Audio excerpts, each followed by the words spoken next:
Agora, você é convidado a entrar em um mundo onde o pensar, o ouvir, o entender, é a principal ferramenta para você encontrar as respostas que tanto procura. Está começando Sextando no Divã, um podcast que vai te levar a um andar mais alto do conhecimento. Felipe de Castro recebe convidados para um bate-papo sobre o cotidiano e tudo aquilo que você busca para viver uma vida melhor. Sextando no Divã. Sente, deite, fique à vontade.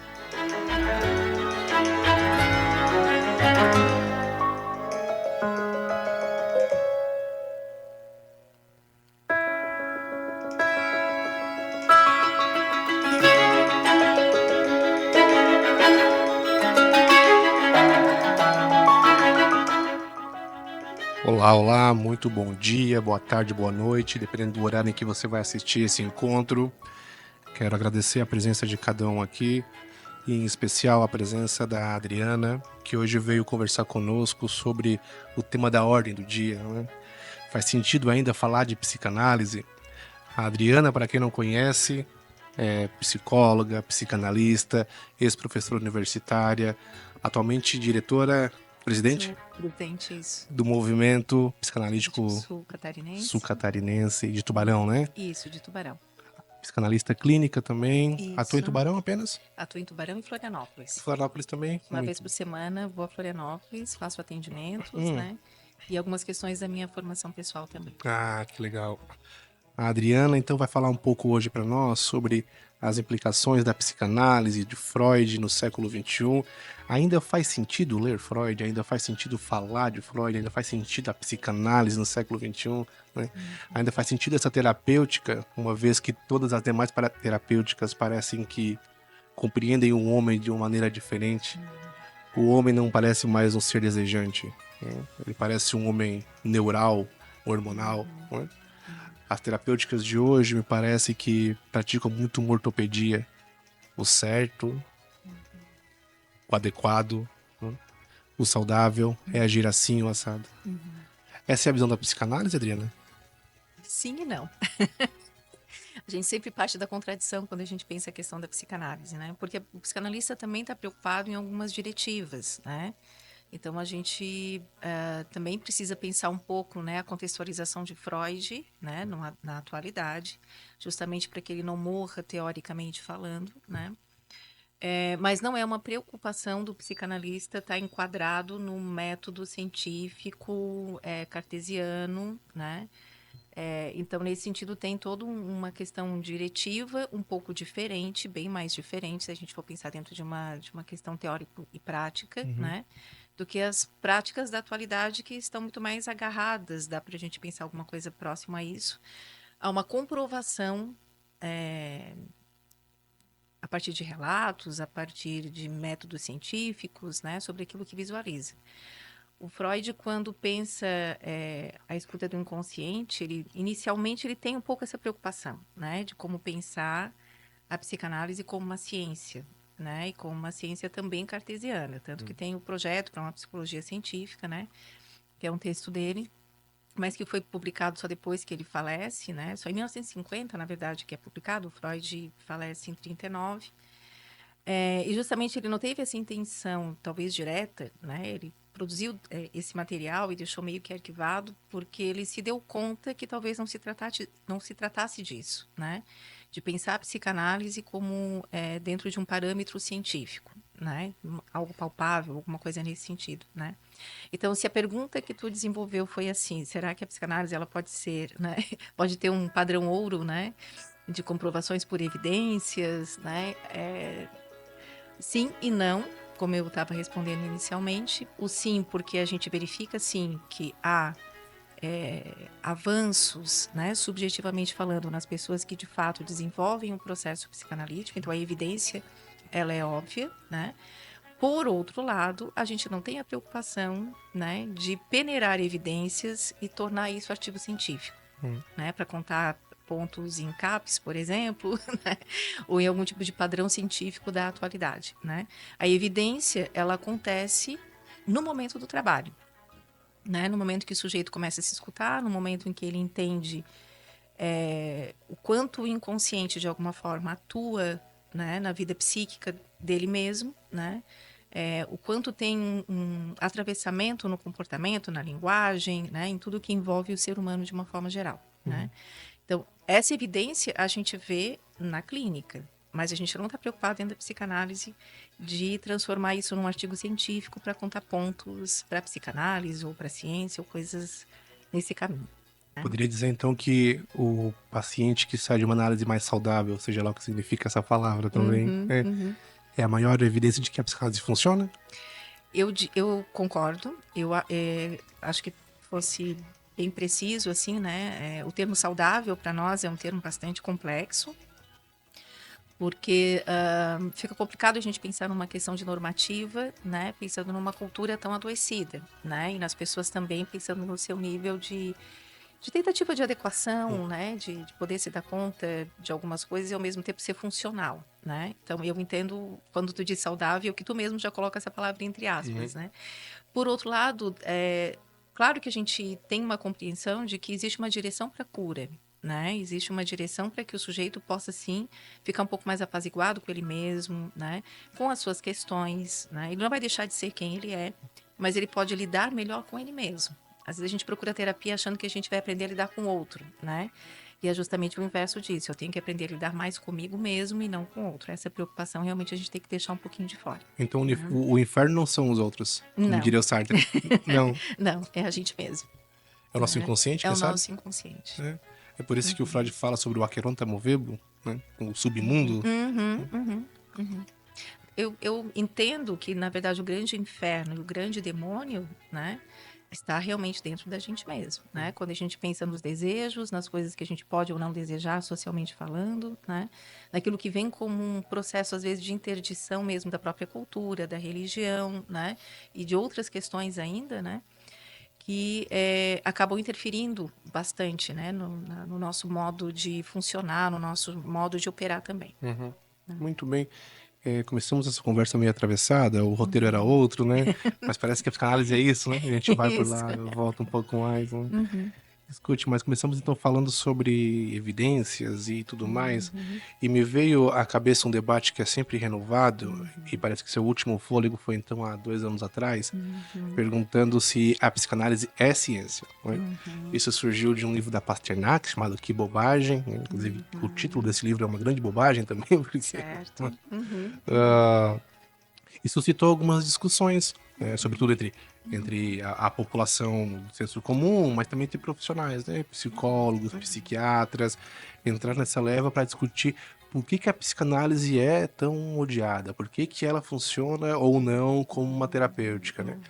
Dois grandes outros nomes que fizeram uma apologia à psicanálise foi então o Christian Dunker e o Gil Cianini, escrevendo um livro a 4 mãos, defendendo da hipótese de que, ok, a psicanálise não pode não ser ciência a partir do momento cartesiano, da compreensão cartesiana que a gente tem, né? Que essa discussão ela não é nova, o Thomas Kuhn já fez essa discussão, né? O Karl Popper também já retomou esse paradigma. Mas o que tu acha disso? A psicanálise é ciência? Então, essa discussão ela é bastante fértil, né? E acho que a gente pode pensar em várias nuances aí, né? Alguns desses materiais que tu citaste também já tive o prazer de estar lendo, outros ainda não li, né? Esse do Dunker eu não li ainda, né? Mas penso que esse debate pode nos conduzir para várias situações, né? Nem tudo que é comprovável cientificamente é palpável. Né? Então, se a gente for pensar a ciência como aquilo que realmente a gente pode mensurar, que é um pouco essa ciência cartesiana, isso não cabe para a psicanálise, né? Por um fator que eu acho que é dentro de uma argumentação bastante plausível, né? Cada um é um, né? Então, a psicanálise ela funciona no 1 a 1, na singularidade de um trabalho. Temos dentro da psicanálise uma noção de funcionamento psíquico, né? Alguns chamam de personalidade, mas de fato, não é bem uma personalidade, mas é um modo de funcionar. Então, para a psicanálise, um neurótico obsessivo-compulsivo, por exemplo, não vai ser igual a outro neurótico obsessivo-compulsivo. né?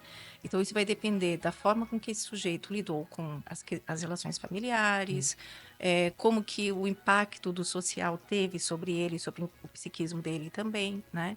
Então, a partir daí, existe uma singularidade que é própria desse sujeito, né? E que isso, sim, vai ser trabalhado dentro de um contexto de análise, né?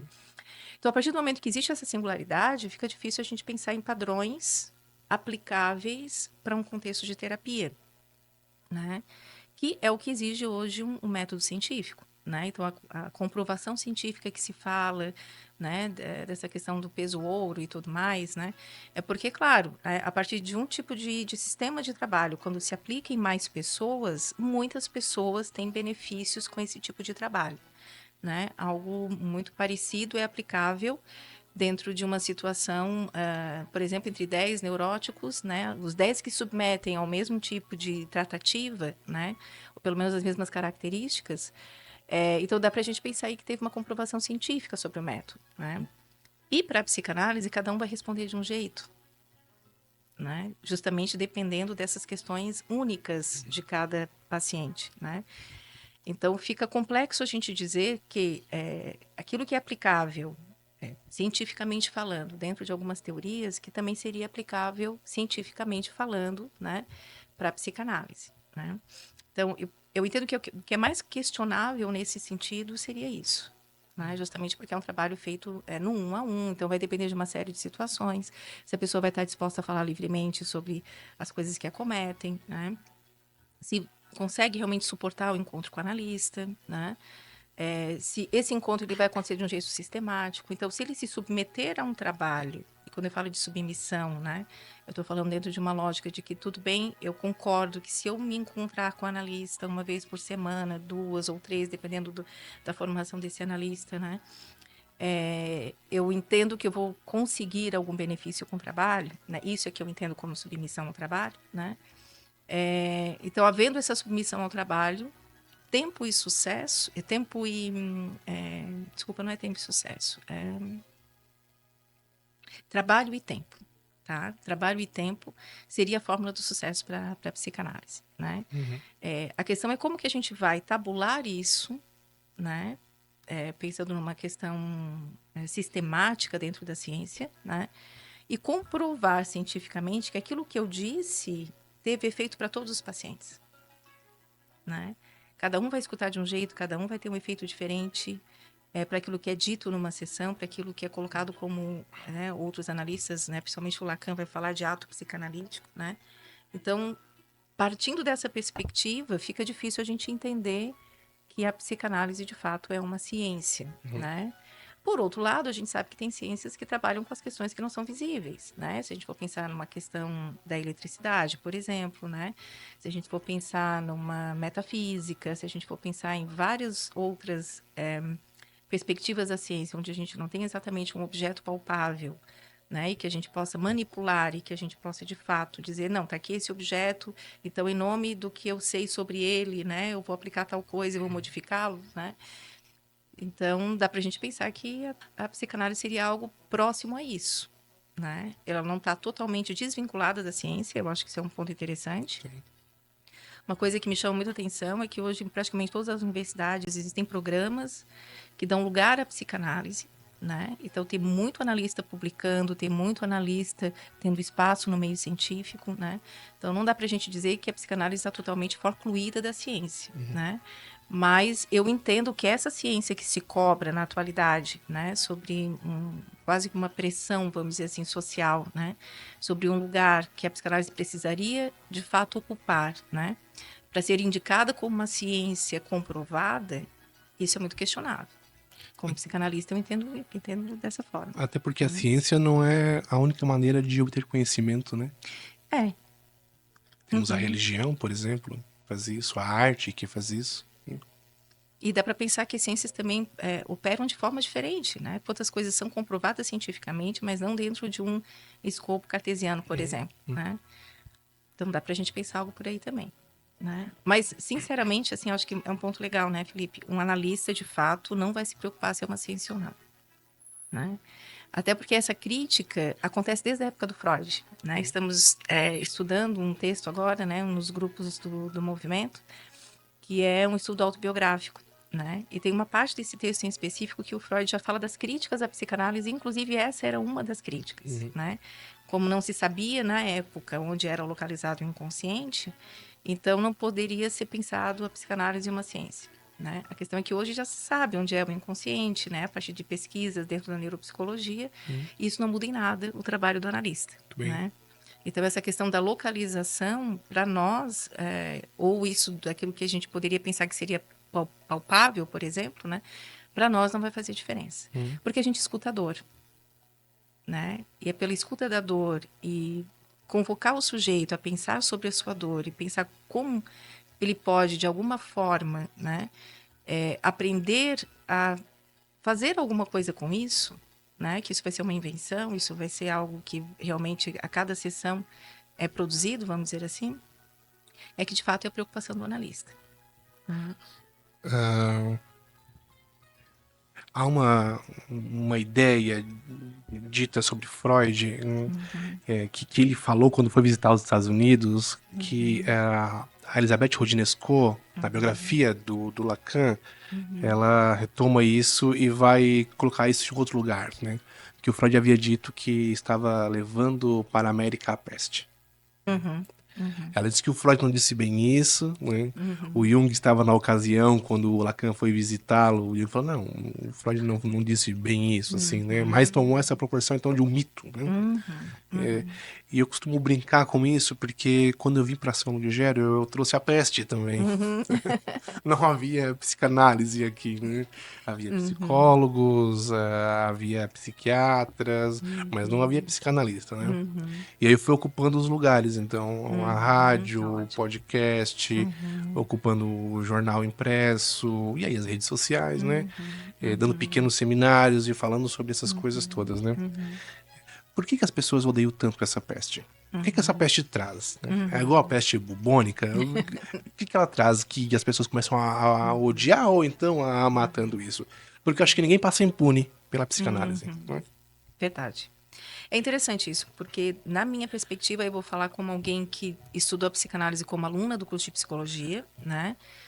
A partir de algumas professoras, que, claro, a gente sempre vai ter como uma perspectiva, uma certa identificação com aquilo que está sendo dito, né? E um reconhecimento sobre aquilo que o Freud traz como uma novidade, né? Então, a partir do momento que a gente começa a pensar os conflitos psíquicos, né? A partir de um contexto que envolve a nossa singularidade, né? Que envolve os nossos afetos, e os afetos mais primários, né? Amor, ódio, foram coisas que ele se preocupou em pensar, né? Ele não teve uma preocupação de catalogar ou de transformar isso num teste psicológico, será que tu odeia muito ou odeia pouco, né? Não era uma preocupação do Freud, mas de tentar entender como ocorriam os vínculos humanos e por que eles poderiam produzir tantos malefícios pensando numa questão psíquica, né?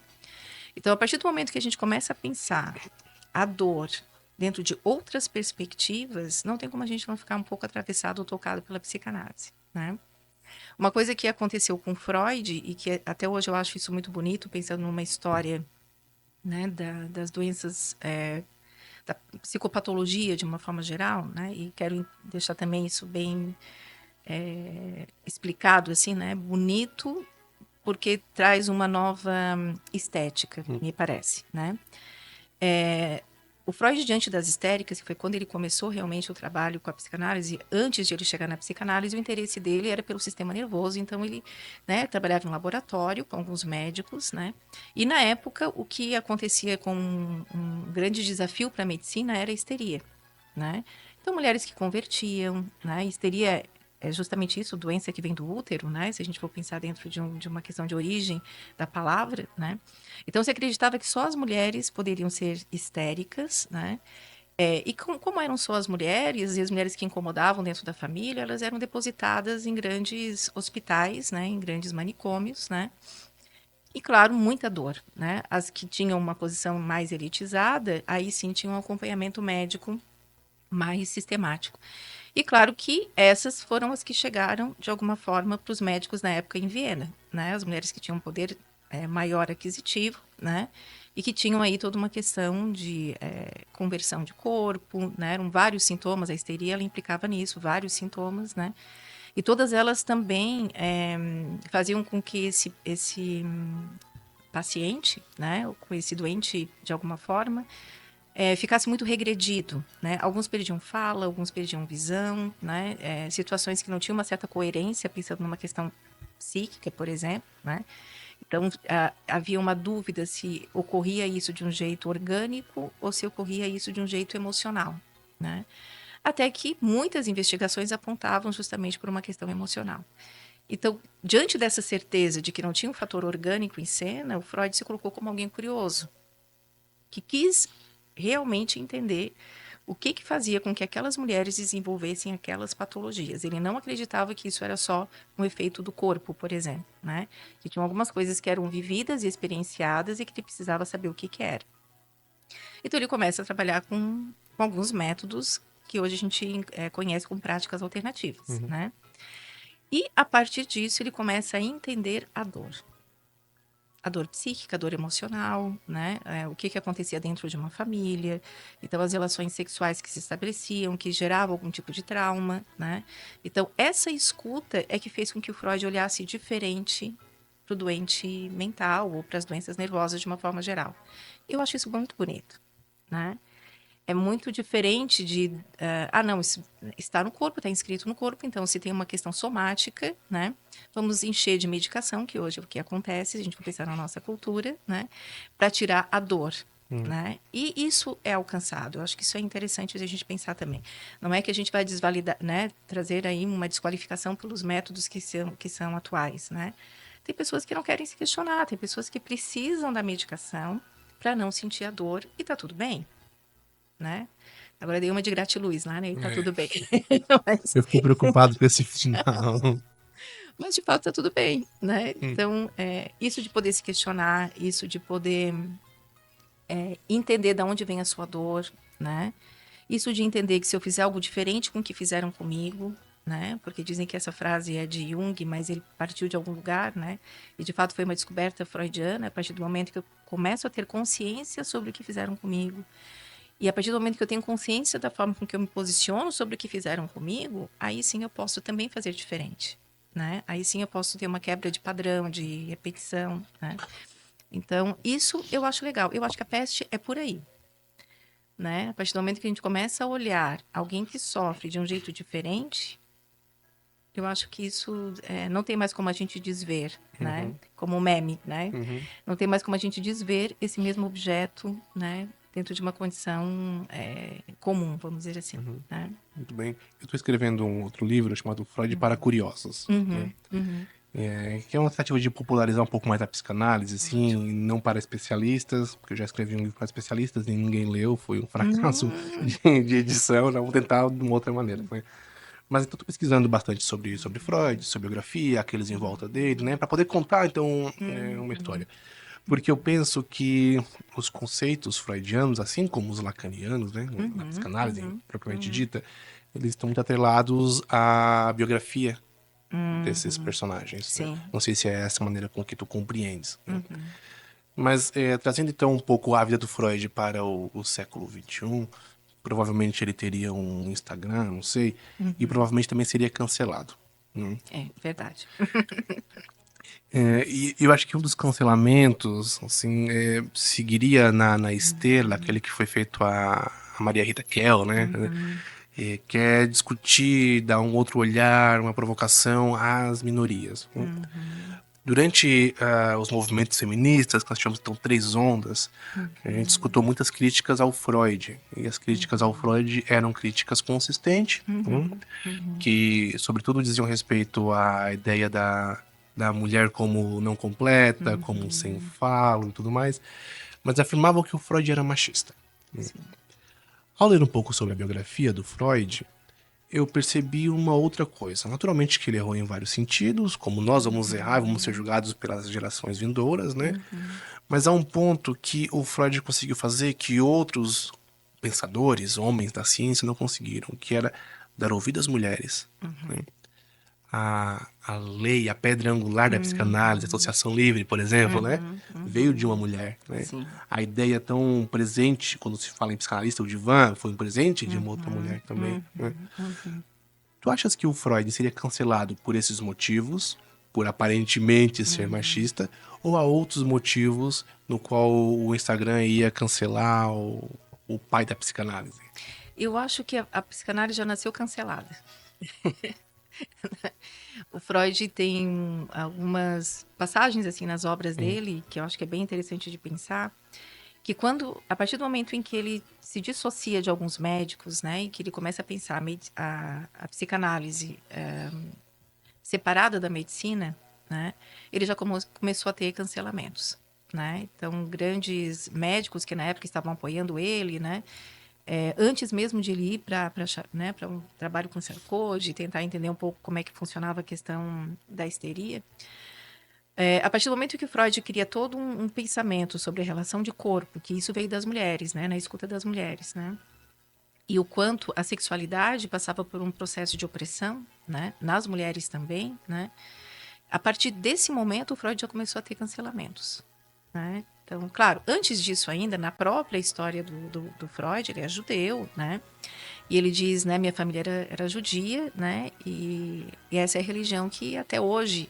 me encontro, né. Essa é uma frase, coloquei com as minhas palavras, mas é uma frase que está lá no Instituto Autobiográfico. Então, ele nunca deixou de ser judeu. Acho que é interessante a gente pensar essa questão, né. Embora ele não misturasse alhos com bugalhos, né. Quando se falava de psicanálise, ele tentava deixar a religião de fora, mas a gente sabe que não tem como deixar tudo de fora o tempo todo, né.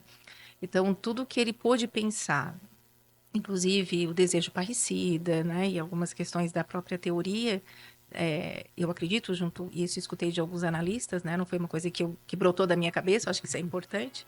Isso foi possível justamente por não ser, enfim, não ter uma religião cristã, por exemplo. Né? Então, são coisas para a gente pensar. Isso ajudou muito o Freud a abrir, né, o seu pensamento, a sua possibilidade de escuta. Então, são coisas que fazem parte da vida dele. Por outro lado, tem relatos também que ele traz, né, do quanto ele foi cancelado na faculdade já, né? Justamente por ser judeu, as oportunidades nunca chegavam para ele, né? É, não se dava muito ouvidos ao que ele dizia também, né? Ele tinha sempre que estar muito agradando os professores para poder ter um lugar de sobrevivência dentro da faculdade. Isso é o relato do próprio Freud, né? E ele teve, inclusive, que estender a faculdade dele por mais tempo, né? Porque ele não tinha um poder aquisitivo legal, era uma época que a família até vinha de uma descendência, né? Com dinheiro e tudo mais, mas na época do pai do Freud, que o pai do Freud teve ele, né? Não foi bem assim, né? Então ele não tinha uma condição financeira legal, né? E também não tinha muitas oportunidades para poder sustentar de fato a faculdade, né? Então isso estendeu por mais 3 anos, né? Aquilo que deveria levar 5, 6 anos, agora não sei como que era na época o tempo, mas levou 8, né? Então dá para a gente pensar que tem uma extensão aí desse tempo. Então o Freud ele passou por muitos cancelamentos, né? Eu entendo que o Freud era um homem da sua época também, né? Não dá pra gente pensar que ele era machista, justamente por esses fatores que tu acabaste de dizer, né, Felipe? De que ele escutou as mulheres, mulheres doentes, eu acho que esse é um outro ponto, né? E totalmente excluídas do quadro familiar, né? Que eram depositadas em manicômios, né? As famílias escondiam, as famílias deixavam no quarto. Então, não era qualquer mulher também que ele escutava. Né? Não eram as mulheres sedutoras ou as mulheres, embora também tivesse, mas não era, né? Pensando que a histeria também tem essa característica, mas não era por essa via, né? Ele escutava justamente para tentar ajudar e tentar entender como que ele poderia, de alguma forma, encontrar uma saída de tratamento para essas mulheres, né? Bom, quem faz isso é sempre cancelado, né? Acho que tem uma questão no Freud que não sei se ele se importava muito com o cancelamento, né? Pensando nos motivos da atualidade, também não sei, né? O Freud, aonde ele chegava, ele de alguma forma despertava um certo interesse, por isso era peste, né? Mas a partir do momento que ele trazia o rigor da teoria, né, e dizia, olha, isso eu posso abrir mão, isso eu não posso abrir mão, ele também ia sofrendo alguns cancelamentos, né? E tem um outro ponto também, a psicanálise ela não está muito preocupada, desde Freud, em agradar as pessoas ou dizer o que as pessoas querem ouvir, né? Então, nesse sentido, não vai agradar a todos. Isso já é uma descoberta do Freud, né? As duras penas ele passou por isso, porque muita gente, de fato, enquanto ele ainda era vivo, né, questionava o método, que chamava ele de charlatão, enfim, tinha uma série de coisas que ele mesmo viveu, né? Então, eu acho que o cancelamento é uma coisa que um psicanalista sempre vai ter que aprender a lidar de alguma forma, né? E o sucesso, por outro lado, porque tu tem razão, né, a psicanálise é muito amada e odiada ao mesmo tempo, é da prática, né? É interessante a gente escutar dos pacientes, né, que a psicanálise tem um jeito diferente de escutar, que passaram por outras terapêuticas, né? E quando sentam de fato, né, diante de um analista, a escuta é outra, né? Porque não envolve julgamento, a gente não está ali para dizer o que a pessoa tem que fazer, né? A gente até pode fazer uma sugestão ou outra, né? Se a pessoa está muito perdida emocionalmente, muito confusa, né? As questões sugestivas, elas são aceitas, né? Para poder dar um parâmetro para o sujeito, mas dizer o que ele vai fazer, isso não acontece. A gente convida o sujeito para pensar em alternativas, né? Mas sempre trazendo para ele um processo de autonomia. Ele é que tem que saber se ele pode ou não fazer aquilo que está sendo sugerido, né? Dependendo da situação, quando acontece. Na maioria dos casos, uma análise, quando ela é muito bem sucedida, a gente nem chega no ponto da sugestão. Porque a pessoa se escuta e ela mesma entende o que ela pode fazer por ela, né? Então, é um trabalho que caminha sozinho. Basta o sujeito ir falar o que passa pela cabeça, né? Bem. Então, é interessante pensar nesses aspectos, né? Por ser muito diferente de outras terapêuticas, é claro que ela é muito atacada. Todo prego, né, da metade, né, que está da metade para fora, né, que todo mundo vê e se incomoda, vai querer dar uma martelada para botar ele para dentro, né? Então, como a gente tem esse posicionamento que é diferente, um psicanalista nunca vai falar mal de outra abordagem. A gente pode trazer um questionamento ou outro, né?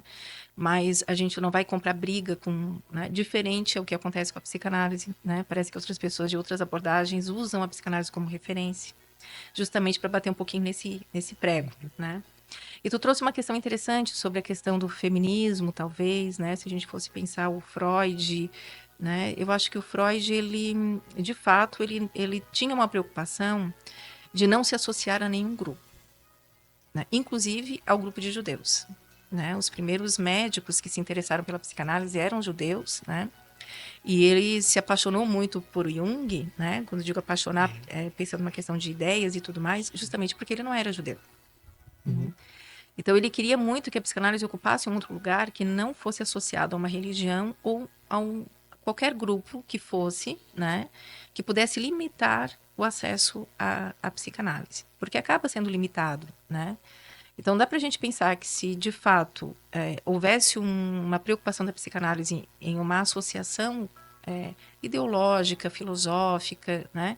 Aí sim, talvez a gente pudesse pensar que ela iria ficar realmente dentro de um reduto, né? Que talvez não pudesse ter uma voz maior, né? Mas não é a preocupação da psicanálise também. Há um respeito, sempre vai haver, né? Questão do lugar de debate, o feminismo promove sim debates com a psicanálise. Eu já promovi um debate, né? Eu escrevi uma tese sobre Simone de Beauvoir, né, e sobre o feminino na psicanálise, né? Então, o que ela chamava de feminino e como é que é o olhar do Freud sobre o feminino, para poder pensar as diferenças, né, e possíveis semelhanças daquilo que de fato, né, a gente pode pensar que talvez converjam, mas quanto mais eu ia me aprofundando nas leituras, escrevendo textos, teve uma coisa que eu tive certeza, é de que realmente não tem como a gente compactuar a psicanálise com nenhum tipo de pensamento que tenha um objetivo próprio de um grupo, né? Então, eu posso até estar jogando balde de água fria em algumas perspectivas, né? Vamos descobrir quando for ao ar, né?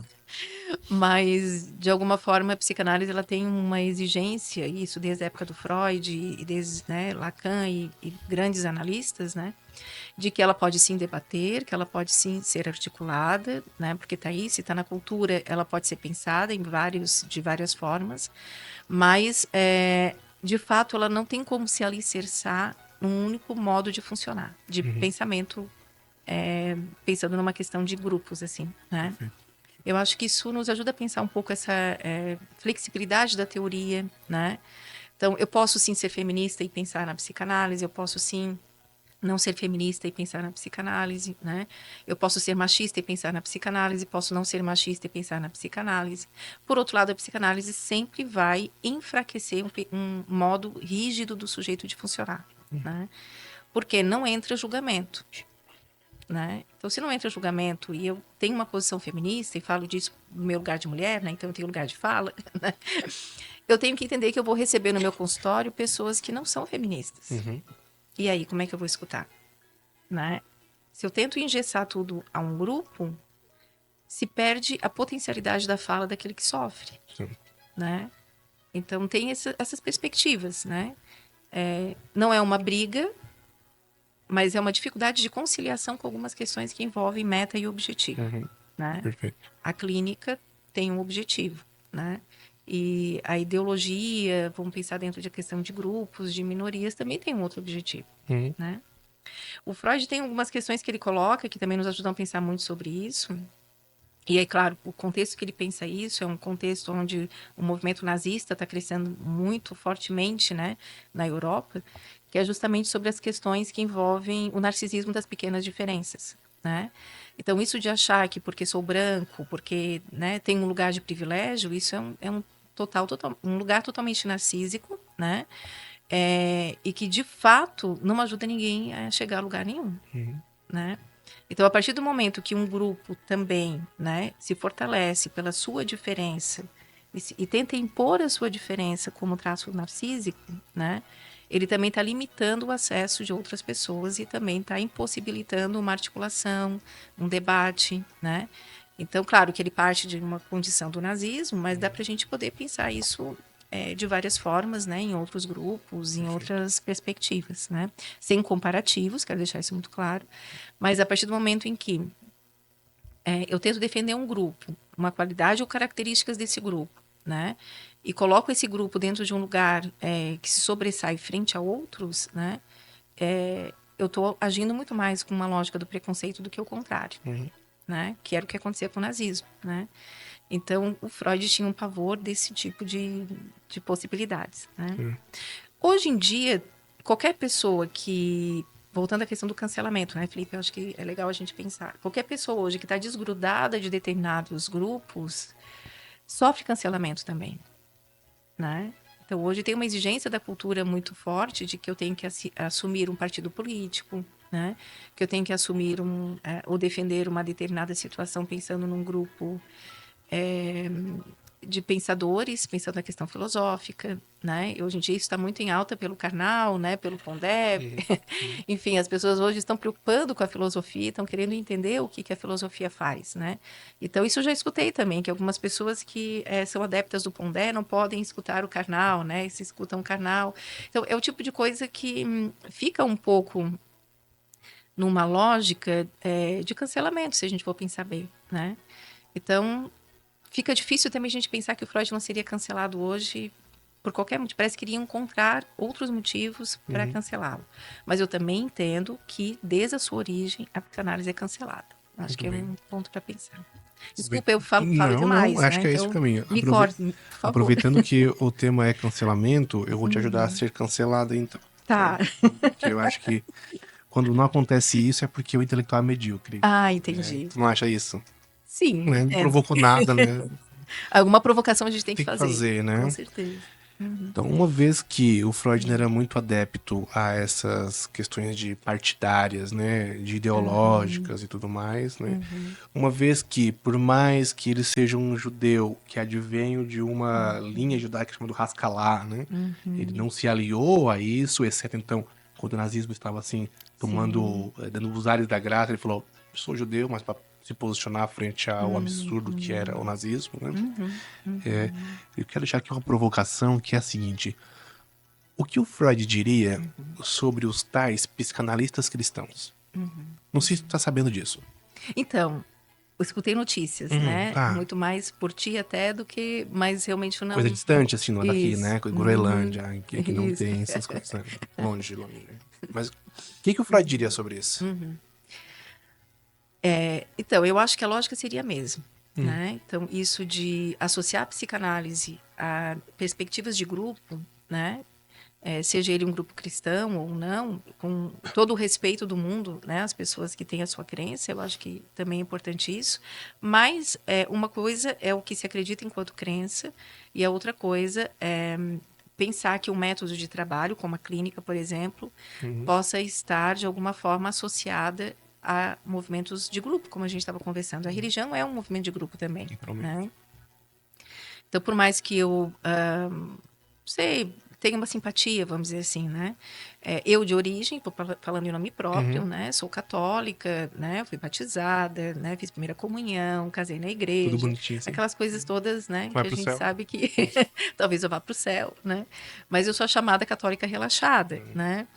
Porque, de fato, realmente eu não cumpro todos os rituais da igreja, né? Mas, enfim, pessoalmente eu acredito em forças maiores, acredito em energia, né? Se tem uma coisa que a gente aprende com a psicanálise também, é de que a energia, ela existe e ela tem uma fonte de origem que é o corpo, né? Então, pensando na questão libidinal, nas coisas que a gente investe, eu tenho energia e eu estou aqui hoje porque uma energia me trouxe até aqui, né? Eu peguei meu carro, dirigi, vi até aqui. Então, essas coisas eu acredito, né? Nada como algo metafísico, nada como algo místico, talvez, né? Gratiluz. Isso, não, né? Mas eu entendo que se a gente está vivo é por algum princípio, né? E nesse sentido, algumas pessoas canalizam isso para algo maior, como a religião e tudo mais, né? Mas a psicanálise cristã, eu teria até que estudar um pouco melhor para entender o que isso representa. Num primeiro momento, o que me soa é um pouco de espanto pela questão de associação a grupo. Que, como a gente estava conversando, isso era um pavor do Freud, né? Se tinha uma coisa que realmente ele lutava contra, era realmente associar a psicanálise a grupos, né? Por outro lado, eu teria que entender um pouco melhor o que isso representa. Porque se é uma psicanálise cristã, no sentido de ter um pai mítico como, né, um pai da horda, por exemplo, né? E entender os movimentos desses filhos, né? Em torno desse pai, porque matando esse pai, né? Se tem algumas questões que se organizam para um grupo ou até devastam um determinado grupo, então dá para a gente pensar que o Freud pensou em algumas questões do cristianismo, né? Se a gente pensar no pai da ordem primitiva, enfim, tem uma série de conceitos dentro da psicanálise, da origem das leis, que envolve a representação paterna aí. Então dá para a gente fazer um deslizamento para a religião. Mas, se eu pensar psicanálise dentro de uma premissa religiosa, fortemente religiosa, é uma questão que a gente precisa realmente se questionar, né? Então, que lugar que isso ocupa, né? Então eu poderia dizer, por exemplo, que sou psicanalista e cristão, mas jamais psicanalista cristão. Talvez. Seria uma saída para isso. Acho que seria uma saída. O Lacan era meio exatamente. isso, apesar Sim, Lacan ser não faltava uma relaxado, né? missa lá na Notre Dame, né? Sim. Então tem um livrinho muito legal que é Trabalhando com Lacan, do Mustafa Safwan, né? Que ele fala disso, fala das pormenores do Lacan, né? Do quanto ele errou em algumas situações, né? Inclusive em supervisões de caso, né? E do quanto ele levava muito a sério o seu cristianismo, né? O quanto realmente ele estava sempre lá na igreja, orando, como todo católico, todo bom católico, né? Por outro lado, ele não trouxe isso para a psicanálise no sentido de colar a psicanálise a uma religião, né? Então, acho que é interessante de pensar que a psicanálise ela não pertence a um grupo, né? Mas ela é transmitida por pessoas que, de alguma forma, passaram pela análise, têm um interesse e uma curiosidade sobre a teoria, sobre a clínica, né? Durante muito tempo ficou um pouco restrita a grupos, né? Que eram os médicos, né? O próprio Freud vem depois publicar um texto dizendo que a psicanálise ela é leiga, né? E acho que essa questão de ser leiga envolve aí realmente uma não associação a grupos, né? Eu não preciso ser médico, né, para ser um psicanalista, mas eu preciso cumprir determinados critérios, né, formativos. Então são coisas que a gente vai aprendendo também no decorrer do percurso, né? Mas eu acho que aí já começa também essa cisão com grupos, né? E acho que isso vale também para as religiões de uma forma geral. Claro, sempre deixando muito claro que se respeita muito o lugar de religião de toda e qualquer pessoa, mas realmente a psicanálise cristã é algo para a gente poder avaliar se de fato que lugar de fato isso ocupa na cultura, né? Acho que é algo para pensar. Muito bem. É sabido, e tu trouxe isso para nossos ouvintes, de que as primeiras pacientes do Freud eram as histéricas. Uhum. E tinham alguns grupos de sintomas que as qualificavam como histéricas, né? Sim. Dado então um pouco mais de 130 anos de psicanálise, 100 anos, mais ou menos, 125 anos mais ou menos de psicanálise, né? A gente não vê mais a histeria, pelo menos não a maneira Ah, como sim. compreendimos lá em Freud, Sim. né? O que a gente vê hoje no consultório são burnout, né? A gente tem o TDAH, alguma coisa de autismo, o vício em redes sociais, né? As várias taxonomias, né? Como é que tu enxerga isso? De fato, a histeria acabou? Não É uma existe boa mais questão. pessoas histéricas, mulheres histéricas, né? E aí eu vou provocar então uma outra discussão para esclarecer para os nossos ouvintes. Já que histeria significa útero, então só mulheres são histéricas? Né? O que tu me diz sobre isso, Adriana? Vou começar pela última. Perfeito, vamos lá. Então, essa descoberta de que não só as mulheres desenvolviam histeria, isso vem, né, desde a época que o Freud começa a ter todo um estudo aí sobre a fisiologia, né? E também no estudo com Charcot, né? Que foi um dos primeiros médicos que o Freud entendeu como alguém que estava preocupado em criar um método alternativo além da medicina. Né? Por mais que ele fosse um médico também, ele também era neurologista, também trabalhava com essas questões, mas o que ele desenvolvia na época já era um método totalmente questionável, que era justamente a hipnose, né? Pela hipnose se chegou a essa conclusão, né? Claro, a partir de algumas sistemáticas que se tinham também, além da hipnose, se descobriu que não só as mulheres desenvolviam histeria, os homens também desenvolviam histeria. E, aliás, esse foi um dos motivos para que o Freud também fosse cancelado dentro da perspectiva de uma cadeira que ele estava pleiteando, né, numa universidade, que ele já estava como estagiário há bastante tempo, né? Então, antes de ele ser formalizado para essa cadeira, quando ele traz a boa nova que ele descobre com o Charcot, né, que é o fato de que homens também desenvolviam histeria, já foi cancelado ali de cara, né? Já perdeu a vaga, já não conseguiu, porque entendiam como uma situação totalmente fora, né? Que não era o que acontecia, e enfim, né? E, claro, o tempo e a ciência foi mostrando, a ciência da própria medicina foi mostrando que, de fato, homens também desenvolvem histeria, né? Então, acho que isso é interessante. Já há uma descoberta aí do Freud com Charcot, na verdade, o Charcot que descobriu isso e o Freud aprendeu isso e trouxe essa perspectiva para a psicanálise de que doença não tem gênero, né? De que doença não tem biologia também, então não está ligado a... Porque na época o gênero era biológico, também acho que são coisas para a gente pensar. Hoje o gênero não é mais associado à biologia, e até aí dá para a gente pensar algumas questões. Mas na época era totalmente biológico, né? Então, a partir do momento que ele faz essa cisão, né, de que não só os homens desenvolvem histeria, muita coisa pode acontecer, e claro que isso abre muito a visão do Freud com relação à escuta dos sintomas, né?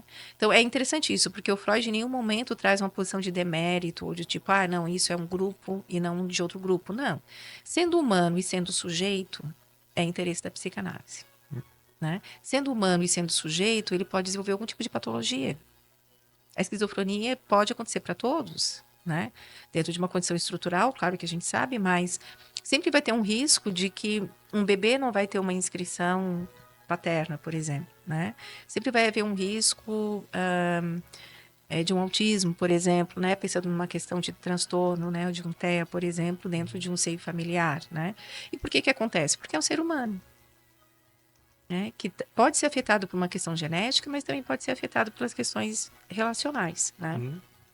Então, quando o Freud coloca essa boa nova de que não só os homens desenvolviam histeria, acho que dá para a gente pensar esses novos deslizamentos aí da própria patologia. E a outra questão que tu colocou, só me lembra? Por que sumiu a histeria no século Por que XXI? sumiu a histeria no século?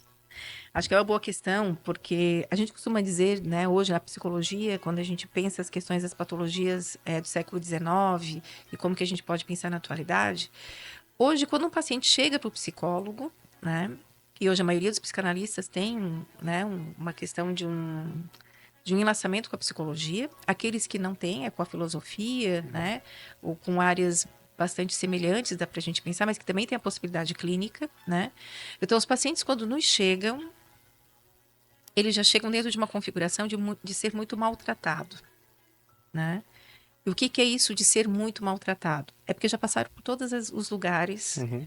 possíveis e impossíveis. Então, hoje, antes da histérica freudiana, né, chegar no consultório de um psicanalista, ela passou por um centro espírita, ela já passou, né, por uma, é, enfim, por outras religiões também, né? Não quero dar aqui um foco para o centro espírita, mas ela já foi para uma igreja evangélica, já foi para a igreja católica, Tentou né? Já exorcismo. tentou exorcismo, já tentou uma série de coisas, né? Até que ela chega no psicanalista claro, é convocada a pensar dentro de outras perspectivas, né? De novo, nenhum demérito às crenças, às religiões, acho que isso é um ponto importante, mas, por outro lado, é, é um jeito diferente da gente poder olhar a patologia na atualidade, né?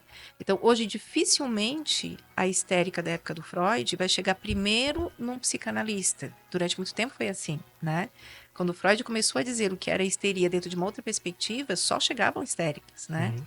Mas hoje em dia não tem esse funcionamento. Mas sim, já acompanhei pessoas convertendo, já acompanhei. Isso também existe na atualidade, Uhum. né? Lembro de alguns casos que a gente acompanhava na clínica escola de fisioterapia, né? Quando eu digo a gente, era uma equipe, né? Eu como supervisor e alguns alunos também como alunos, né?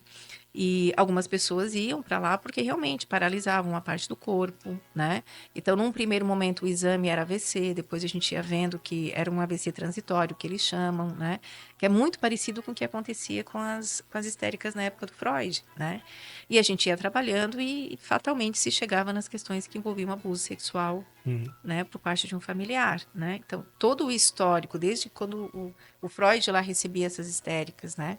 A questão histórico familiar e tudo mais, isso também acontece hoje em dia. Também existe abuso sexual, né? E também a sexualidade não é tão palatável, né, como a gente imagina, né? Parece que hoje, com a psicanálise, ela tem para todos os gostos, né? A sexualidade, que tudo já se atravessou, que as pessoas lidam muito bem com o seu corpo, que as pessoas lidam muito bem com a sua sexualidade. E não é bem assim. Né? Então, são coisas que a gente vê na prática clínica, principalmente, que isso não acontece dentro dessa vertente assim tão palatável como algumas pessoas imaginam. Né? Então, você pergunta, ainda existem as histéricas? Existem. A questão é, chegam ao analista? Não chegam, né? Em muito menor número, chegam, mas em muito menor número. Uma outra questão que dá para a gente pensar são as configurações dessa histeria, né? Porque na época do Freud também a condição histérica era muito causada pela questão da ausência de uma sexualidade, Uhum. né? E de uma ausência de sexualidade de mulheres que não se casavam, de mulheres que não poderiam realmente ter aí uma atividade sexual para sua época, né? É claro que na cultura de hoje dá para a gente pensar que essa barreira ela está muito menor. Uhum. Não é que não aconteça, acontece, né? Lembro de casos que a gente já acompanhou, tanto dentro da universidade como fora, né? De que ainda existem mulheres que acreditam que não podem ter uma liberdade frente à sua sexualidade. Então, isso ainda existe, dá para a gente pensar. Mas em muito menor grau, né? Realmente tem uma questão que na história, quando se modifica, a potencialidade dos sintomas também acabam se modificando, né? Deixou de existir a histeria? Não, mas ela está com novas roupagens, novas configurações, né? Hoje se chama de depressão, né? Tá. Hoje tem uma questão somática muito em cena, né? Então, se muda um pouco algumas configurações, né? Talvez aquele mosaico de sintomas como era na época do Freud, que era uma coisa quase teatral, né? Talvez isso, né, dentro dessa configuração, hoje seja mais difícil, Uhum. né? Mas não que não existam. A questão é como chegam e de que forma chegam. Não sei se eu consegui responder. Conseguiu, eu ia Tá. tentar te pegar nessa questão, mas daí tu já se antecipou, Ah, tá. acabou com as minhas Desculpa. armas de retórica aqui. Mas eu vou tentar então alongar um pouco mais essa discussão, porque eu acho que ela é da ordem do dia também, né? Uhum, Bom, querendo ou não, a psicanálise e também a uhum, psicologia uhum, parece que tem servido de certa forma, muito mais a psicologia do que a psicanálise, como uma espécie de serviçal da psiquiatria, né? uhum, A origem da psicanálise toca, flerta com a origem da psiquiatria. A psicanálise, então, sai da uhum, psiquiatria, uhum, assim, né? Toma outro uhum, partido. O Lacan era um psiquiatra uhum. e Sim. psicanalista, né? Uhum, Né?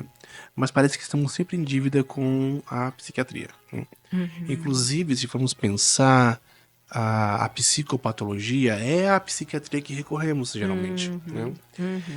Por mais que os psicanalistas não estudem, o DSM é ainda Uma uma referência. referência O CID o CID, também, né? né? Eles são grandes referências, então, Sim. do tratamento de questões psíquicas, né? Na primeira edição, em 52, havia ainda a histeria como um registro, né? E ela durou 3 edições, né? Certo. Na quarta edição, então, ela sumiu. Mas não que ela sumiu porque ninguém mais é histérica. Ela sumiu porque foi desmontada. Dá pra gente pensar algo por aí também. Ainda havia muito de psicanálise na produção, né, desses quadros clínicos, né? E ao longo do tempo, com a chegada de outras terapêuticas, da indústria farmacêutica, né, foi tendo um desmonte disso Sim. tudo. E de novas configurações também, diagnósticas, né? Exatamente, né? Então aquilo que nós tínhamos como o quadro da histeria, que era um quadro meio confuso no Freud, né? Eram conversões Sim, somatoformes, isso. eram também um pouco assim quase de psicose, tinha alguma coisa assim, né? Hoje nós temos então um desmonte disso e várias outras grades. Sim. Muito em alta está, por exemplo, a fibromialgia, né? Que a gente pode encontrar algo muito parecido Muito lá parecido. na Ana O, por exemplo, o primeiro caso do Freud, né? Tu acha que esse desmonte, a gente pode ler então o fim da histeria como um desmonte também nesse quadro clínico? Dá pra gente pensar algo parecido, sim. Porque tem novas nomenclaturas, né? E também a visão médica e psiquiátrica, né? De, por exemplo, quem faz um processo conversivo, né? Isso hoje é encarado como depressão, né? Tanto que a medicação que é indicada também é o antidepressivo, né? E talvez a intensidade dos sintomas sejam diferentes e talvez mais desmontados também pela época. Pela época. Eu estava ontem lendo um texto do Lacan, que é sobre o inconsciente freudiano e o nosso, né? Que dá para a gente fazer muitos deslizamentos também. E o Lacan deixa muito claro que não tem como a gente fazer um debate com o atual, com o contemporâneo, se a gente pegar a época histórica que foi pensado o conceito de inconsciente, né? A gente tem como aplicar aquela noção de inconsciente, pensando numa extensão do que o Freud coloca como que era um inconsciente, a partir das características, né? Então, não é mais pela patologia que eu vou entender o inconsciente. O Freud faz esse movimento inicial, né? Então vamos entender o que é o inconsciente a partir da histérica. E então ele tentava colocar os sintomas acontecem assim, assado. Então vamos pensar o inconsciente é isso ou aquilo. Não, tem algumas características do inconsciente que dá para a gente pensar que podem converter algumas situações em relações sintomáticas e outras não, né? Então, nesse sentido, quando a gente se apega à estrutura e funcionamento do inconsciente, né, e dissocia isso da história, que é de uma época que a gente não vive mais, por exemplo, né, isso traz um novo ar para a psicanálise. Isso faz com que a gente possa, de fato, trabalhar como psicanalista no contemporâneo, né? Porque, de fato, a histeria hoje ela não é mais vitoriana, né? Ela não tem mais aquela concepção de que as mulheres são lá largadas, jogadas, então precisam ter todos os sintomas do mundo para serem vistas, né? Mas, como tu colocaste, acho que tem uma desmontagem aí. Um sintoma maior de um lado, um sintoma maior do outro.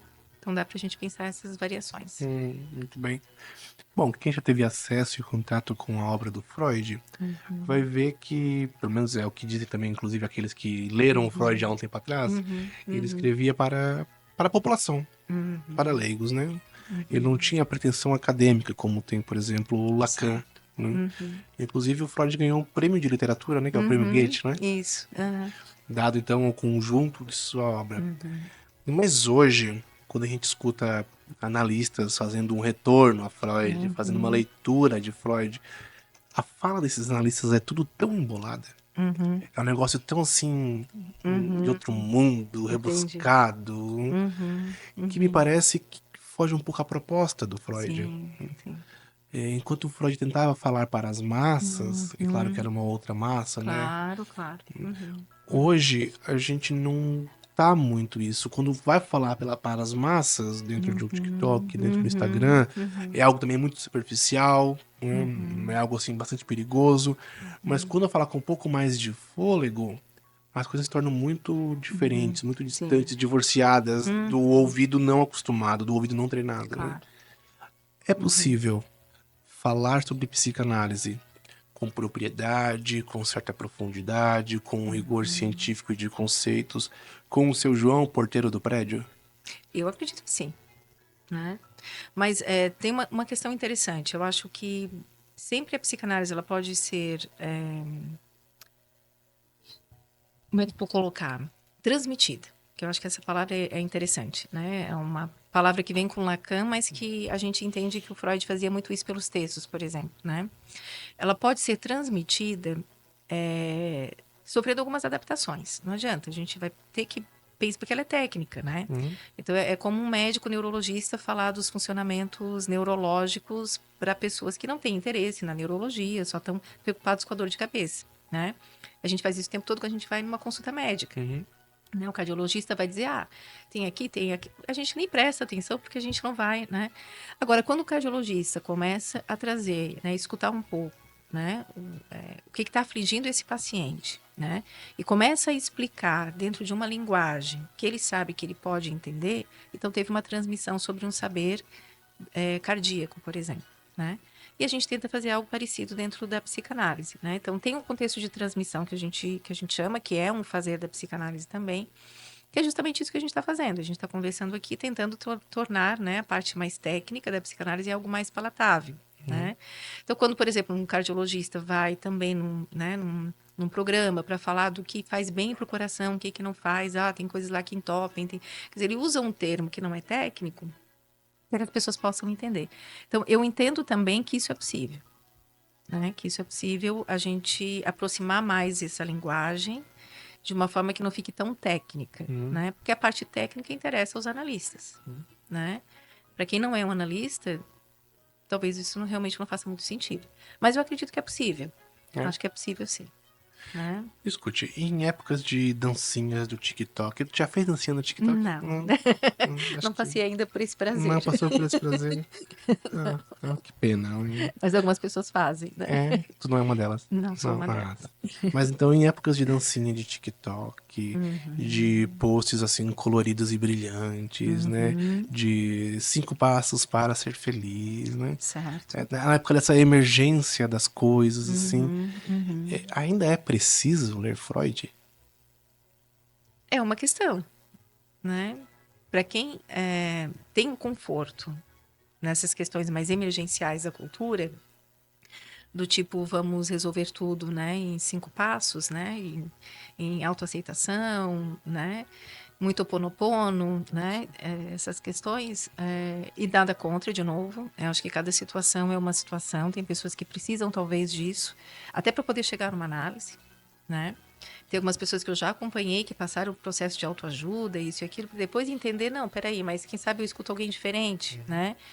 Então, acho que é importante a gente também não partir de uma questão de julgamentos, mas de poder entender que a psicanálise realmente ocupa um outro lugar, né? Eu acho que sempre vai haver um espaço para a psicanálise enquanto houver mal-estar. Enquanto tem mal-estar na cultura, né, sempre alguma coisa daquilo que foi dito por Freud vai fazer sentido, né? Alguém vai querer ser escutado, alguém vai querer entender qual é a origem de um sintoma, né? Algo que uma abordagem talvez não tenha alcançado. E aí vai se perguntar, será que a psicanálise pode ajudar, né? Hoje o discurso social, principalmente das pessoas que são encaminhadas, né, para a área da psicologia, é justamente fuja da psicanálise.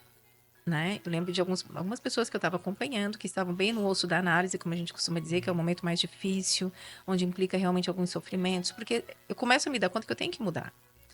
Ou eu faço as pazes com aquilo que, de fato, me atordoa, né? Para entender que eu não preciso viver uma vida torturada por aquilo, né? Ou eu abandono, né? Então, são decisões que a gente precisa tomar. E nesses momentos, são os momentos mais dolorosos de um processo de análise, né? Então, é comum que alguém que faça análise na casa fique um pouquinho mais isolado, que talvez não queira conversar tanto, paciência zero, porque faz parte do processo, né? E algumas pessoas, quando chegam nesse momento, a primeira fala que vem de um familiar é: larga esse analista, né? Vai procurar alguma coisa que tire esse sintoma, né? Então, toma uma medicação, né? Quem sabe um psiquiatra vai te calar. Eu tenho um pastor que é muito bom em orações. Isso. Porque, claro, que o que dá alívio para quem está ao nosso redor é quando a pessoa se cala, né? Quando ela não tem mais nada para se queixar, né? A gente tem essa angústia de querer sempre ajudar e resolver o problema pelo outro, né? E claro que numa análise é o contrário. A gente sabe que a gente tem que resolver o problema por nós mesmos, né? Então isso realmente não é uma coisa leve. É um trabalho que chega num ponto, quando a pessoa realmente aprofunda muito a sua relação com o analista, que tem algumas coisas que pesam um pouco mais, né? Mas claro que precisam ser atravessadas, e quando são atravessadas, tem muito ganho aí pensando numa questão de processo, né? Eu entendo isso pela minha vivência com a análise, né? Eu sou muito grata à psicanálise por tudo que de alguma forma eu vivi, pelas conquistas que eu tive, né? Individuais, profissionais, né? Familiares, inclusive, né? Isso quer dizer que tudo na minha vida funciona, todo mundo é perfeito? Não. Muito pelo contrário, né? Isso quer dizer que eu começo a enxergar essas pessoas, os familiares, por exemplo, os melhores amigos, como seres humanos que têm falhas, que não são perfeitos. Talvez algumas falhas bem complicadas, né? Mas que a gente tem que aprender a lidar com isso. Ou a gente bota as coisas numa mochila e vai embora, né? Que também é uma saída. Né? Isso apazigua muito na psicanálise também. A gente entender que tudo é possível enquanto uma saída. Ficar é uma saída e ir embora é uma saída. Né? A gente não precisa se torturar por causa disso. Né? Então, são caminhos possíveis aí para a gente poder pensar essas questões de desdobramento. Né? Mas a cultura sempre vai querer calar, sempre vai querer tirar a dor, né? Da forma mais fácil e prática possível. Tudo que não tem a ver com a psicanálise. É curioso que a psicanálise, sobretudo aquela freudiana, que talvez devemos ser adequados ao termo e falar psicanálise no plural, né? Mas aquela que diz respeito ao Freud, ela foi absorvida pela cultura também. Hoje a gente pode escutar numa mesa de bar alguém falar que fez uma coisa inconscientemente, Ótimo. né? A gente pode falar sobre o Édipo, como as pessoas têm essa noção, né? A pessoa complexada, né? Isso é um termo que está Complexada. muito no senso comum, né? Tem um recalque também, né? A Valesca Popozuda escreveu uma música sobre o Da recalque. recalcada. A recalcada, né? O beijinho no ombro. Inclusive, eu costumo brincar que o retorno do recalcado, um conceito, né, da psicanálise, não é o volume 2 do CD da Valesca Popozuda, né? Do beijinho no ombro, mas é um outro conceito, né? Então, a cultura, o senso comum, foi absorvendo elementos da psicanálise freudiana. Né? Outras produções psicanalíticas tiveram menos efeito à sociedade do que o Freud, talvez. Né? Mas tu falou sobre uma condição elementar para o ingresso do sujeito à psicanálise e para a psicanálise propriamente dita enquanto ainda uma expressão terapêutica, que foi a ideia do mal-estar. Né? Havendo mal-estar, há de haver, portanto, a psicanálise, né? E pessoas que vão procurar a psicanálise, né? Eu suponho que haja, então, outros critérios que vão fazer a base daquilo que leva uma pessoa, catapulta uma pessoa a um processo analítico, né? Mas eu queria entender de ti se esse mal-estar, aquilo mais que leva um sujeito a um processo de análise, tem a ver com o recalque. Não com o da Valesca Popozuda, mas com o recalque do Freud. Sim. Bom, dá pra gente pensar que o recalque é aquilo que mantém alguma coisa fora do campo da consciência, né? Passei por uma situação traumática, passei por alguma situação de privação muito intensa, de muito julgamento social também muito intenso, né? Então, tudo isso vai gerar conflito psíquico. E o conflito psíquico é isso, né? Coisas que eu fico pensando insistentemente. Então, um pensamento que vem de um jeito, às vezes, compulsivo, né? O que é um pensamento compulsivo? Um pensamento que insiste em se fazer presente o tempo todo na minha consciência, né? Qual é a nossa tendência? É tirar, né?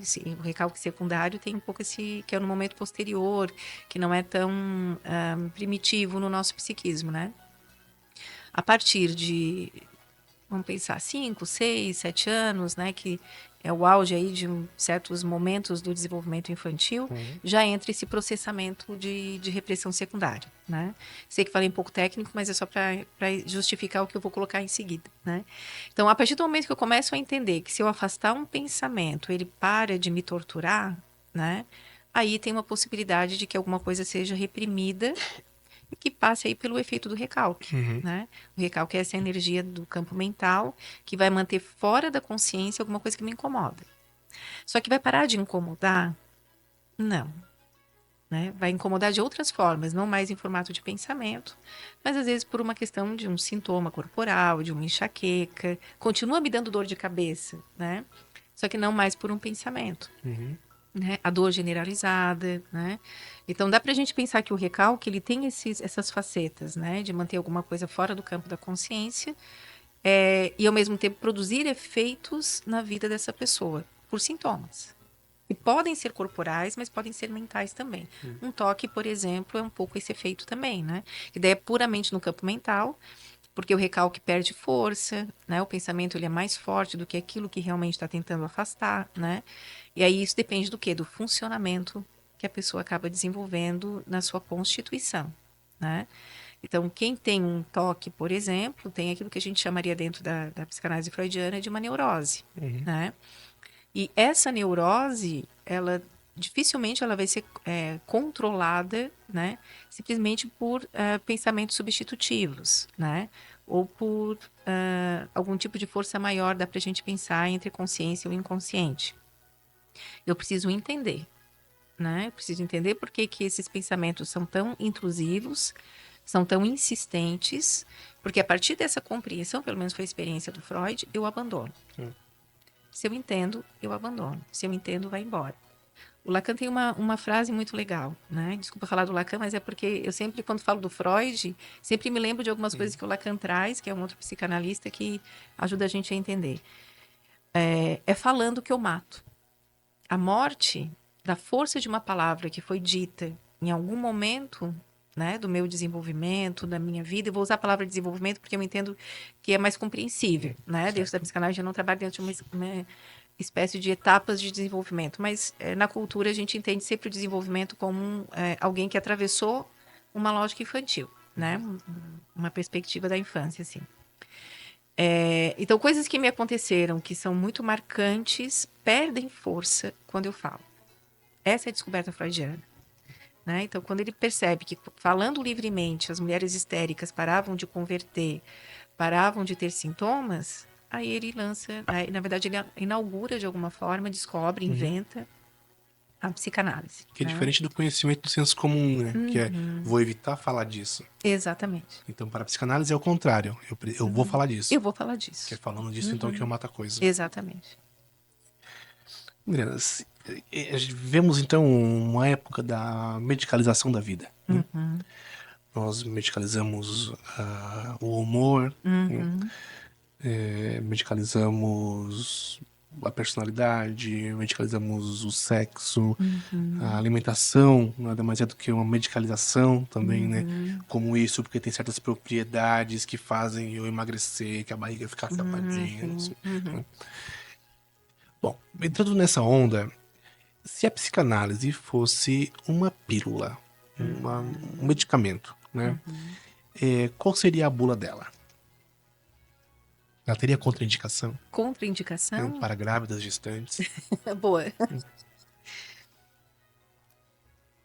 Isso vai depender muito. Realmente é no 1 a 1 que dá pra gente poder pensar, né? Porque tem situações que a psicanálise não é uma saída. Isso a gente aprende, né, como psicanalista, de que a castração também existe para a teoria psicanalítica, né? No sentido de que algumas pessoas, quando são submetidas a um método, não vão ter um bom resultado, né? Quer dizer que não existe uma tratativa possível na psicanálise? Não, daí é uma outra coisa. Porque nem todo psicanalista, ou a maioria dos psicanalistas com trabalho, é uma coisa que a gente, de alguma forma, trabalha na formação, né? De conseguir escutar qual o paciente que tem um caráter de analisabilidade ou não. Tem analistas que só aceitam pacientes que podem ser analisáveis, né? E tem analistas que aceitam pacientes, desenvolvem, sim, uma análise propriamente dita, mas que também tem uma possibilidade de desenvolver uma psicanálise aplicada, uma psicanálise por extensão, que o Lacan vai chamar, né? Que seria uma psicoterapia, entre aspas, de orientação analítica, ou seja, uma escuta analítica, há alguns retornos sobre aquilo que é dito. A gente também trabalha um pouco com interpretação, um pouco com sonhos, mas a gente não traz um manejo explícito com a transferência, que isso só, de fato, o divã é que vai proporcionar, né? Então, tem uma questão diferente aí, e claro que daí é mais indicado para as pessoas que não entram verdadeiramente numa relação de transferência, né? Tem diferença, as pessoas estabelecem vínculos com seu terapeuta, com seu analista, mas nem todos desenvolvem uma relação de transferência. A relação de pessoas, por exemplo, que talvez não desenvolvam, né, algum tipo de relação de transferência, seriam aquelas que têm uma estruturação mais próxima à psicose, né, uma tendência à regressão maior, à oralidade. Então, pacientes de borda, por exemplo, né? Então, tem algumas questões que a gente pode pensar que talvez a psicanálise não seja, entre aspas, mais indicada, pensando na análise propriamente dita. Isso não quer dizer que analistas não possam conduzir um tratamento que seja satisfatório, né? Então, já acompanhei esquizofrênicos, já acompanhei, né, pacientes de borda que tiveram benefícios com a escuta analítica. Né? Se interrogaram, chegaram em momentos subjetivos muito interessantes, né? Até que desistiram do processo porque entenderam que para eles foi o limite, né? Por outro lado, são pacientes que a gente também entende que precisam do suporte da psiquiatria, precisam da medicação, né? Só a escuta de um analista também não vai ter um desdobramento interessante, porque são muito mais graves, pensando numa questão de funcionamento psicológico, né? Então, acho que sim, acho que há uma contraindicação para algumas situações, se a gente for pensar na análise propriamente dita, essa do divã, conforme o Freud estipula e estabeleceu. Mas a psicanálise, essa do frente a frente, do ato analítico, né, que é mais proposta de Lacan, tem um pouquinho mais de possibilidade de fazer arranjos aí com outras estruturas fora a neurose, né? Muito bem. Acho que Pra são gente encerrar, possibilidades. então, a nossa... Tá chegando no final. Eu posso continuar se Não, eu quiseres. ficaria aqui a tarde inteira. Mais tranquilo. Para encerrarmos, então, o nosso papo, ainda estamos 1h30. Nossa, passou muito rápido. Passou rápido, né? Então, para encerrar aqui, é uma pergunta, assim, talvez capciosa, mas me diga uma coisa. Se tu fosse escolher 3 analistas para tomar um cafezinho com um bolo, quem seriam e por quê? E por quê? Não é pergunta assim de múltipla escolha. Não, isso aqui é... Eu sou muito eclética, como diz o outro, né? Mas eu entendo que tem 3 pessoas hoje que eu estou desenvolvendo uma forte relação de transferência pelo rigor da teoria psicanalítica, que eu gosto muito e aprecio bastante, né? Que é o professor Jorge Cesarino, né? O Pedro Eliodoro, né? Que está junto com a tradução, né, das obras incompletas, né, junto com o Iannini, por exemplo, né, e o Paul Cardos, né, não sei se tu já ouviu falar dele, né, então uma pessoa que, enfim, comecei uma interação pelo Instagram, né, hoje ele trabalha em São Paulo, né, em algumas universidades, ou em uma universidade, agora eu não sei porque eu não conversei muito com ele, mas estou tendo o prazer de estar no grupo de estudos do Seminário 21, né, e tá me parecendo uma pessoa, né, para mim, claro, uma pessoa conhecida, né, de alguma forma, mas para mim, agora que estou conhecendo, né, que tem um aprofundamento teórico que me chama muito a atenção, né. Então, para mim, as pessoas que eu estabeleço um grande laço, dá para a gente pensar, né, que são nessa perspectiva da atualidade, são pessoas que têm esse esclarecimento teórico e uma preocupação, né, em transmitir a psicanálise de um jeito legal, assim, né. Claro que na minha vida inteira, né, tiveram pessoas que eu tive relação de trabalho e que ainda também tenho, que são extremamente importantes, né. O professor Maurício Malisca, que é do Programa de Ciência da Linguagem, né, acabei de concluir um pós-doc com ele, né, fiz a minha tese de doutorado com ele também, então é uma pessoa que também tem laços aí estreitos, né, pensando num contexto de Brasil, né. Fora do país, né, tem o Jean-Michel Vives também, que tem falado muito sobre ponto surdo, que acho que é muito interessante de poder entender a pulsão invocante, uma série de coisas que é um pouco diferente do que estava sendo posto, né, como perspectiva dentro da psicanálise. Embora ele parta de Lacan, mas ele está trazendo algumas nuances assim bem interessantes. Mas tudo gente viva? Tudo gente viva. Olha só. Tudo gente viva. Eu não costumo ler gente viva. Eu leio muito pouco, mas eu leio mais gente morta. Essas são pessoas vivas, né? E 2 catarinenses, né? E 2 catarinenses. O Jorge Cesarino é catarinense e o Pedro Eliodoro, catarinense também. E que a gente está tendo a honra, né? E a gente convidou os 2 para serem membros honorários do movimento, né? E estão vindo. O professor Jorge Cesarino participou do Café Filosófico nessa semana, na semana passada, né? Que está disponível no YouTube também, acho que é interessante, né?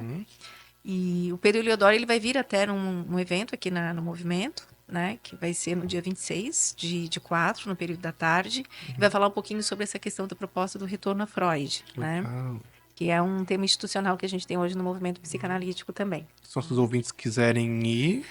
Só entrar em contato, passa o link de inscrição, né? Podem procurar, né, por ti mesmo, né, Felipe? Ou então me procurar, também posso deixar disponível a rede social, né? Para que realmente eu possa transmitir, né, o link e as pessoas que têm interesse fazerem inscrição. Muito bem. Adriane, e quem se interessou pela tua fala, pela tua comunicação, pela tua transferência, quem quiser fazer análise contigo, ou te chamar para palestras, ou para tomar um cafezinho, apesar de talvez não serem analistas, né? Não sei se tu aceita convites para cafezinho de não analistas. Mas como é que a gente faz para te encontrar? Manda carta... Bom, hoje eu tenho uma rede social, sempre fui muito avessa à rede social, mas fui obrigada, né, a me adequar aos novos tempos, né?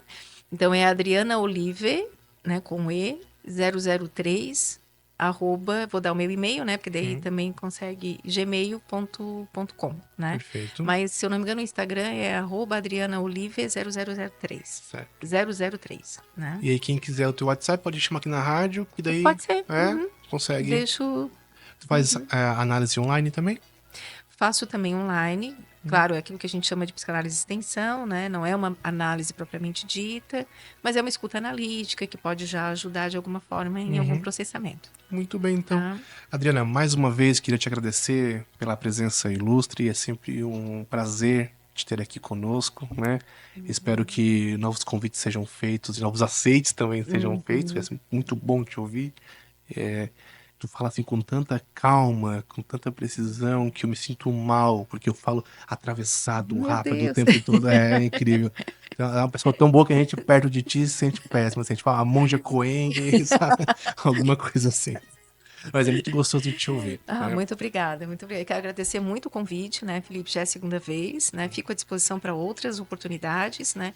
E um recadinho só, que no dia 26, no período da manhã, fui convidada pela Thaís, lá do INSEAP, para dar um mini curso, né, sobre o retorno também a Freud, né? E o nome do curso é Lacan e a Clínica Psicanalítica a partir de Freud. É em Criciúma, não é? É em Criciúma e totalmente gratuito. É mesmo? Né? Quem quiser saber um pouco quem mais? Quiser, isso, só procurar a rede social do INSEAP de Criciúma, né?